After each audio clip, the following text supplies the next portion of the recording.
You know, at some point, everybody is still talking about the 2017 sequel featuring Tommy Oliver's character. But honestly, I felt like I'm glad they didn't do the reboot or the sequel, because the 2017 did a lot of damage for a lot of fans that grew up with Mighty Morphin. But I think nowadays it's getting too much love and appreciated for what it is. I mean, I get it though, but for me, I've always stated my opinions on the 2017 movie and why I dislike it so much. Because even before it came out, I was the one that really defended this film for what it was: the helmets, the suits, the Zords. And I come to my realization 12 months later in 2017 that I regret seeing the 2017 Power Rangers movie, because the rejected designs could have been used in the film, from the martial arts to the Zords. It would have looked great if they actually used those rejected designs for the actual movie. But for me personally, I feel like even though people are still talking about the 2017, we deserve a sequel. We deserve a sequel. No, you don't. Y'all deserve better. I deserve better. Because of how they did the Zords and the suits, it took them too long to become Power Rangers, and I'm not a big fan of every origin superhero film that comes out. It's the same cycle over and over again. The third act gets crazy, then all of a sudden they become heroes. And the fight scenes don't even last like around 10 minutes or so. And that is my biggest turnoff about superhero films. I mean, if you look at Sam Raimi's the first Spider-Man film, it didn't really take him that long to become a superhero, and there are plenty of action scenes that were being added into it. So for me, I think when you look at Spider-Man and Power Rangers, both the original Mighty Morphin Power Rangers didn't take too long to morph into Rangers and fight the first villain for the first time. And so did Spider-Man when he caught the criminals that killed his Uncle Ben. But what the 2017 film did was completely 180. So it says Power Rangers Council sequel would have delivered the greatest Green Ranger story the show never did.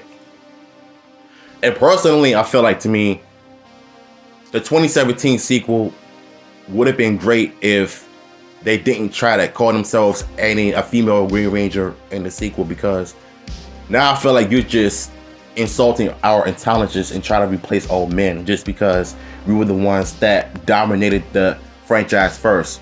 I understand that not all Rangers were leaders. There were multiple female leaders before all of that, but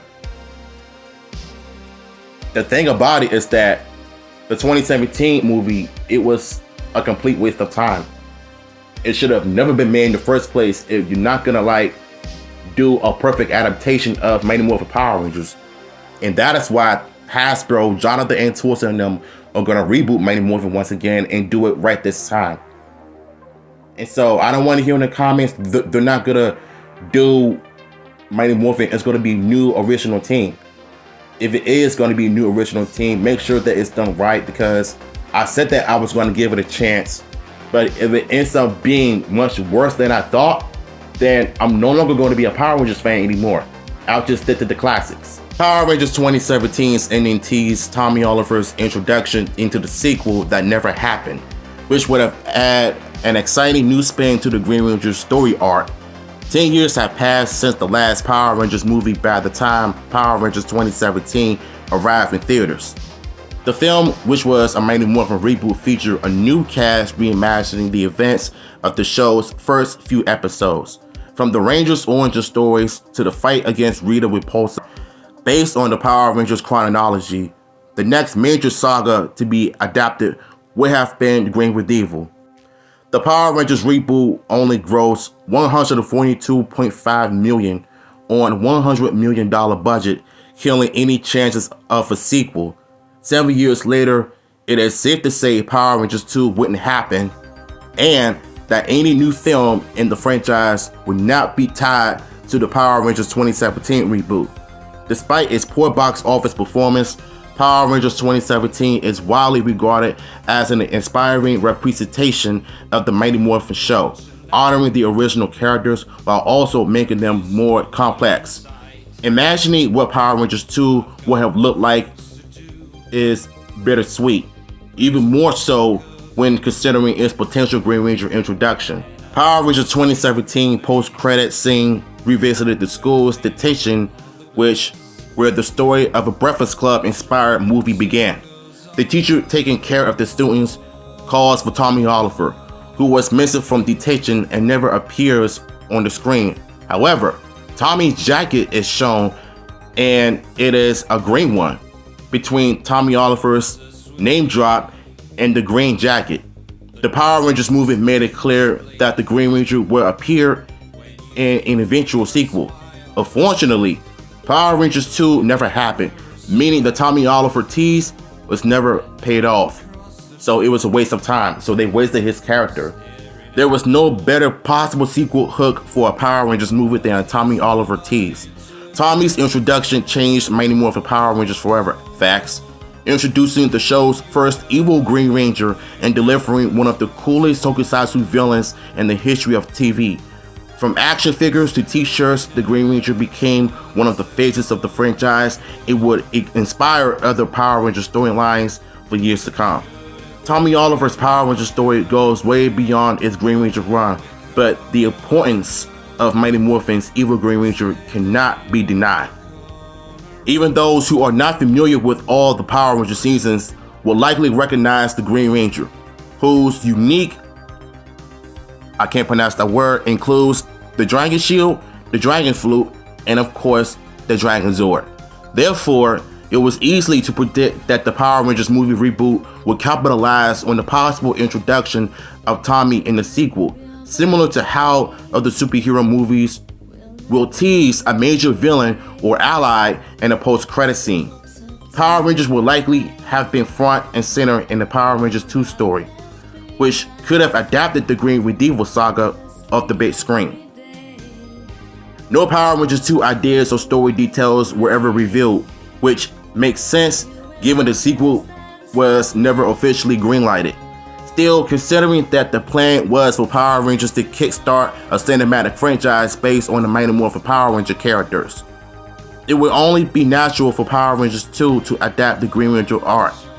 Even though the original Power Rangers are iconic, Tommy's first appearance does not take too long to happen in the original show. The Green Ranger is introduced in episode 17, Tommy already living in Angel Grove based on the post-credit scene. Mighty Morphin Rita Repulsa kidnaps Tommy, who had just moved to Angel Grove, and give him a corrupt power coin. The Power Rangers show never explained why Rita had access to the power coin that worked just like the ones used by the Power Rangers, much less how she could create an evil ranger out of it.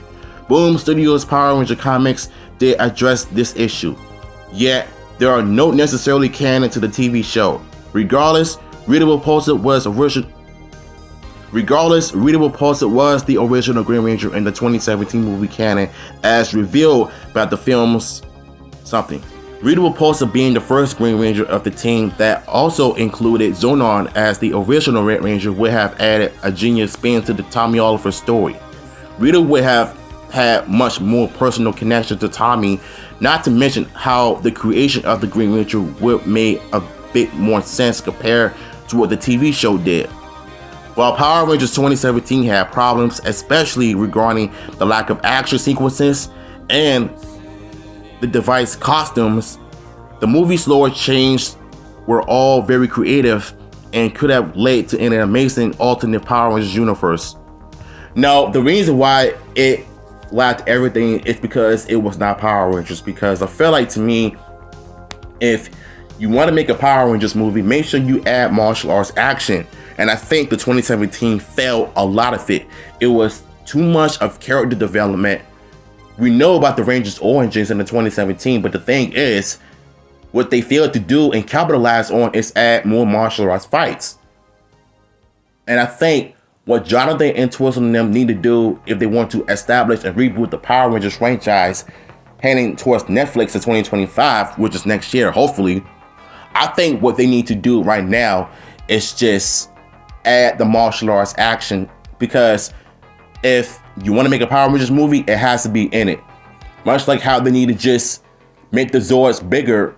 And I've said this 1,000 times about the T-Rex Zord being small and the Ranger Zords being small once again.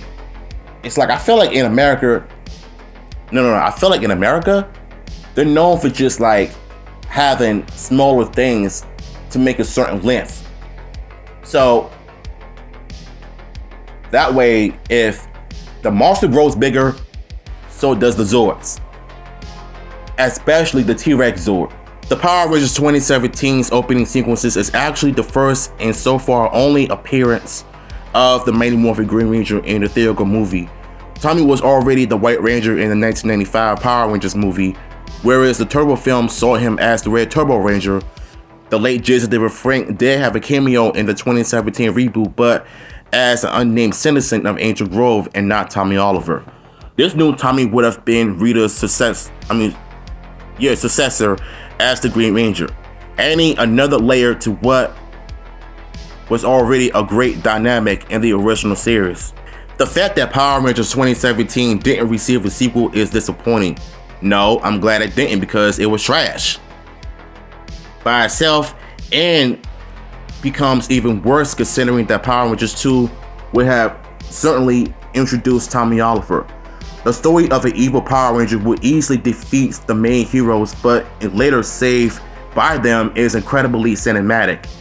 It would lead to 5 of the best Mighty Morphin Power Ranger episodes. The Boom Studios have also made the most of Tommy's story, leaning to arcs like the Shattered Grid and characters like Lord Dragon.